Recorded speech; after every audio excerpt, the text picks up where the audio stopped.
Ooh, ah, ooh, ah, ooh, ah, ooh, ah, ooh, ah, ooh, ah. Chip, chip, chip, chip. Gentlemen, let's broaden our minds. Did Prince Akeem come to America just to simp? My name is LeVon the Gent. Welcome to the Gentleman Code. Let's talk about it.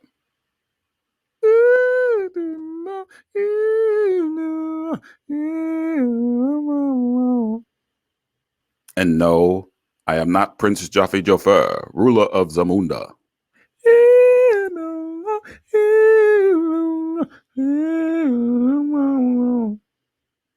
You told me my son was here.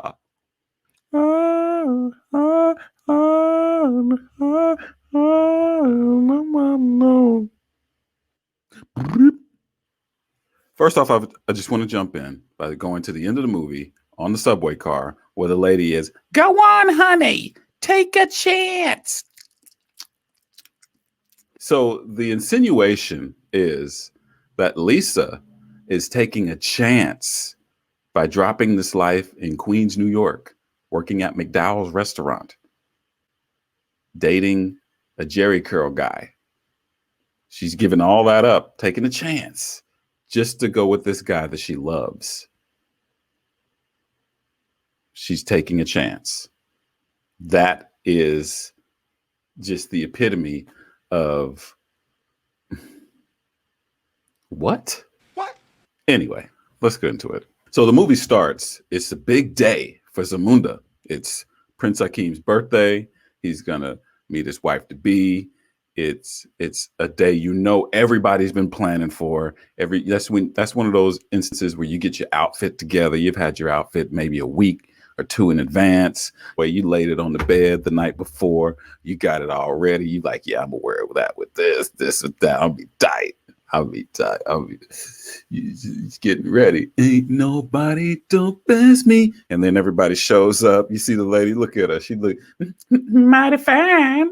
Dude got the shirts printed out. He's going to sell those at the kiosk in front, the food trucks out front. The only person that had the benefit of even forgetting about what this day was the person that the day was about, which is Prince Akeem. He's 21 years old. He forgot it was his birthday. It's just a regular day to him. But we do get to see just how alpha he is in Zamunda. And we'll get to see how that changes as he makes his move and comes to America. So the first, just alpha pinnacle of being, the top man of the hour is just he's the prince. He's the most eligible bachelor in all of Zamunda, in all of the land. He does something else, though. He stands up for himself. It's his birthday, yes. He wants something more than just someone who is trained to be his servant. He wants, like he says, he wants someone to my intellect as well as my loins. He just wants more of a complete woman.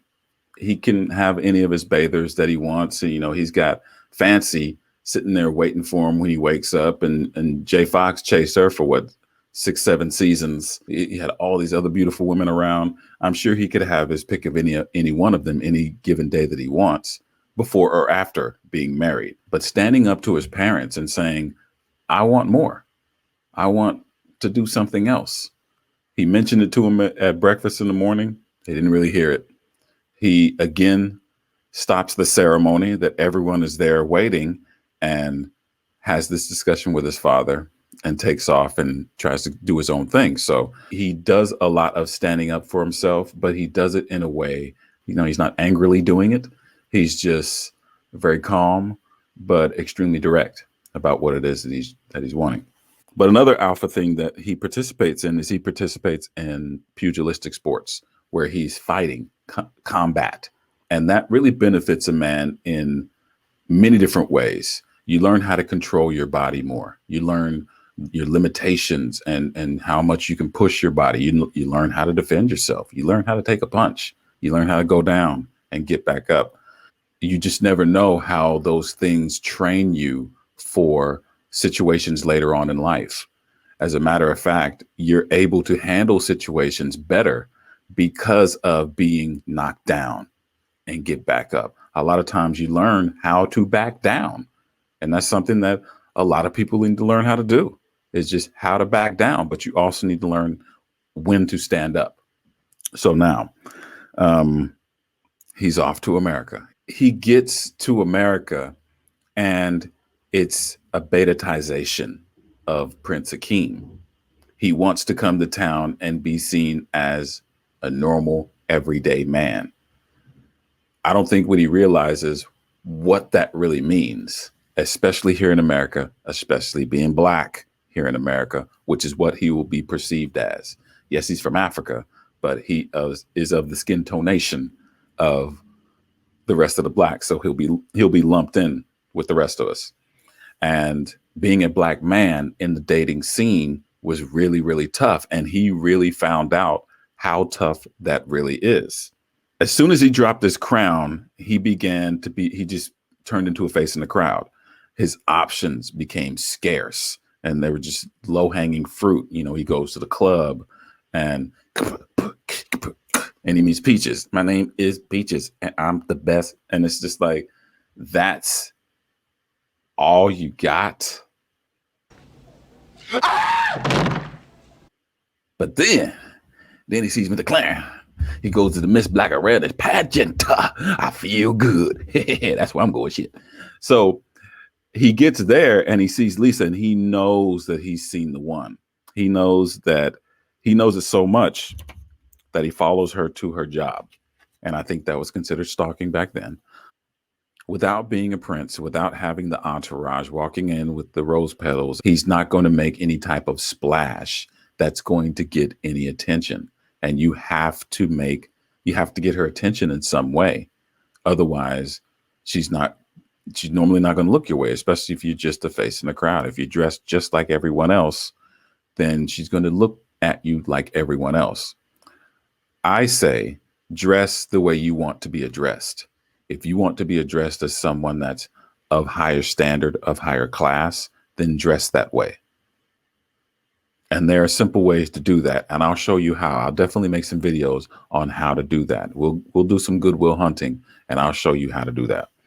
But you have to be able to get her attention in some way. So, you know, he drops that big wad of cash in the donations in the basket, but she mistakes it for her punk ass boyfriend. So that's not even it. So he's got to navigate his way through that type of situation too, which normally wouldn't be suggested, but he saw who he wanted. She piqued his interest. He was all in. And this is where he begins to start to become beta, because it's not necessarily the approach or initial pursuit. I just think it's the massive pursuing that happened, going to her job, getting a job there, all those types of things, it wasn't until he tried to get a curl. He already cut off his Princess Luck. That'd be $8. He already cut that off. And now he wants to get a Jerry curl. So this is where he's trying to shape himself into the man that he thinks that she wants. But see, we find out later on, she doesn't even really want that guy. She's just with him. He's her best hypergamous suitor at the moment. He's the Prince of Soul Glow. So there's that. You know, he has the money, he has the resources to do the things that they want to do, even though he's a bit of a jerk. And, you know, the Jerry curl ain't, even back then, the Jerry curl, and I tried to get one. I tried to get a Jerry curl, but I just don't have the patience to grow my hair out that much, because you have to go beyond a fro to get your hair long enough so it will curl into the Jerry curl. So I couldn't get beyond a mini fro because I just couldn't do a whole bunch of hair on my head. Just let yourself,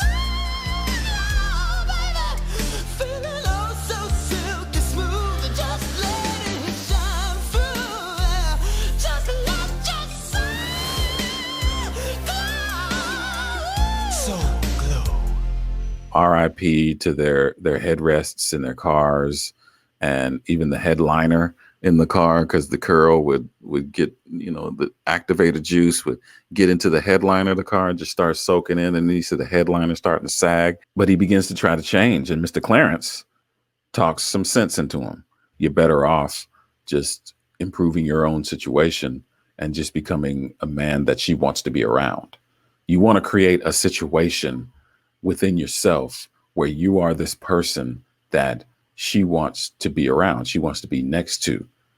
When you begin to change yourself, like, doing this, she can see that you're trying to adapt and mold yourself into becoming this guy that she wants. And for the most part, they will resent you for that. She wants you to stand in your masculine frame. She wants you to be who you are. If she is attracted to you and wants to be part of what it is that you're doing, she'll come along with that. If she doesn't, then she won't. And you stand on your base and you let her know, this is where I am. Take it or leave it. And no problem either way. Damn right. Wait a second. Shout out to Mighty Sharp, but just shout out to all the barbershops, because that is one of the last institutions where men can just go and talk about men's stuff, like a cigar club, like an all-male wine bar or something like that. Guys, we always need to have our own place to go and just be men. You see, guys like to come together and do things like that. And I don't think that should be taken away. That shouldn't be shunned. I always enjoyed the time I had in the barbershop, the conversations that we have about sports, current events, a very strong debate about, is a taco a sandwich, or are Cheetos chips? What about bugles? We can really get into being really silly, but serious about, and it's just always a good time. So shout out to the barbershop and Mighty Sharp and Mr. Clarence. He ain't lying. But he did this extremely beta move. He bought her $500,000 earrings to get her attention. But do you see, he already has it within him that he is this person of regality, that he is this person that holds himself above anything petty. But she just can't see it because she can't see him. He's a face in the crowd. He has to somehow set himself apart. He tries to do that with those earrings. He displayed quite a bit, like I said, the regality, the glow, that inner glow. But something else that he displayed was a ton of restraint. Daryl was being an ass, and he deserved to get his ass whooped. But, the way it happens, life tends to do that. But sometimes you just want to be there to see somebody get their comeuppance, that petty part of you, that when someone does you wrong, you want to see them done wrong. But again, when you carry yourself in that more of a regal place, you know that the greatest revenge is living well. Just go out and live, become a better version of yourself every day. Every day, make that commitment to get better every day. And you'll see how the rewards and things begin to come your way. It's an amazing thing. So just continue to improve. And one of those things that he also was displaying when he was at the basketball game. He could have just taken the easy layup and just, pun intended, he could have just taken the easy layup and gotten with Patrice and been done with it. Simi would have, right? Because he tried to lie his way into it and almost got it. Almost. You got to be faster than that. The only time he exhibited any type of aggression was when Samuel L. Jackson's character comes in and tries to rob the place. And then he disarms him with a broomstick, the training that he had before. So you just never know how the life is training you for how you're going to need to respond to things in the world. And in that instance, he showed the calm directness of being able to stand up to his parents numerous times, but then also the ability to fight and defend himself and everyone else around him. Daryl lost Lisa, and she was Akeem's girl right then. That look that she gave him said, that's all the man I need right there. Never underestimate admiration from the woman that you're seeing. Because when she admires you, then she really wants to be around you. She begins asking you questions about you rather than just doing all the talking. Now she's interested in you. You're now dating a fan, and that's fun. It's fun to go on dates with fans. Akeem now has a fan in Lisa. She saw someone take pictures with him at the ball game. And keep in mind, in '88, nobody took pictures. You had to have a camera on you. We didn't have cell phones that took pictures. We didn't even have cell phones. You had to have a camera on you to take pictures. And then you had to take them to go get them developed and wait at least an hour to get them, sometimes a full day. So it was a big deal for those guys to stop him and take his picture. He tried to downplay it, but they could see, okay, this guy is somebody. In the same way he carries himself. And when he gives the homeless guys the money, Randolph, when he gives them the money, now he becomes this person. And she's just like, you just have such an amazing effect on people. As she says that, you just see how her face is lighting up. She's like, you just have such an amazing effect on people. Translation, and you're having that effect on me right now. So he just has to continue being himself. She says it's nice to be with a man who can express himself. That's a man who is enlightened. That's a man who is read. That's a man who has insightful thoughts about things, just life. But really what I'm doing is I'm asking more questions about them because I want to know about them. I'm qualifying or disqualifying her as I'm talking to her, because you want to know if you're dealing with a Lisa or a Patrice. And these, even though they're raised in the same household, two different types of ladies. They're kind of motivated in some of the same ways. You know, they want this guy that's got as many of the boxes checked off as he possibly can have. Daryl was cool for a while, but once Akeem showed up, he was outshining him. So now Daryl's out. He's knocked down. But guess who picks him up? Patrice. So she sees some value in him. He's just on his way down. And that's just the rung that he caught on, was Patrice. So the worst thing that he could have done, simp-wise, is offer to renounce his throne. I mean, come on, man. What are you doing? Really? You're going to give up a whole kingdom for a woman? She should come with you, period. And this is why. When a king marries a peasant, a lady peasant, she becomes the queen of the land automatically. As soon as she gets married to him, she becomes the queen. When a queen marries a peasant farm boy, she marries the farm boy from Princess Bride. He does not become the king. So she is elevated by marrying him. It is a no-brainer that she even had to think about that. Oh, he lied. Look at the situation that he's in. I mean, I understand the shock. Oh, he lied. But come on. You're going to start worrying about what else did he lie about? Just the stuff that had to do with the money. His whole country worships him. And then she gets there and she realizes that. And she's like, you're going to give all this up for me? And he's like, yeah, if you want, we can give it up right now. And what was her answer? Nah. So it's a no-brainer. She had to come.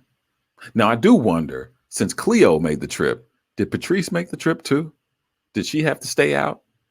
Because I could just see her being a vulture in Zamunda, just trying to get any of the guys. That would be funny. So I just thought this was an interesting breakdown. I was watching the movie not too long ago. I have it on Blu-ray. So I was watching it and I was thinking about it from the red pill standpoint, because I have been red pilled. And now I'm beginning to understand the nature of women, and at the same time understanding myself and my motivation more. So I hope this helped. I hope this starts some conversation, and let me know what you think about in the comments. Make sure you like, subscribe, and share this video. My name is LeVon the Gent. Thank you for joining me for the Gentleman Code. And thank you coming to America.